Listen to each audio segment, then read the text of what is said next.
Hi, കടൽ എങ്ങനെയുണ്ട്? കടൽ എങ്ങനെയുണ്ട്? കടൽ എങ്ങനെയുണ്ട്? ചോദ്യത്തിന് ഉത്തരം പറയൂ. കടൽ എങ്ങനെയുണ്ട്? കടൽ കൊള്ളാം. കടലല്ല, ഇത് കായല. സുഹൃത്തുക്കളെ, കടൽ എങ്ങനെയുണ്ട്? ഈ അവസരത്തിൽ കടൽ എങ്ങനെയുണ്ടെന്ന് പറയൂ. എക്ദം അച്ചിയെ. കടൽ എങ്ങനെയുണ്ട്? വേറെ ചോദ്യം വല്ല ഉണ്ടോന്ന് ചോദിക്കാൻ പോവാം. കടൽ നല്ലതാണെന്ന് വിചാരിക്കുന്നു. MONKUI ഇറങ്ങി വരുവാ അല്ലേ? കുഞ്ഞെ ഇറങ്ങി പോരും കേട്ടോ.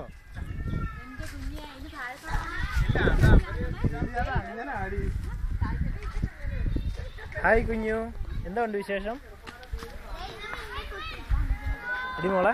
മോളെ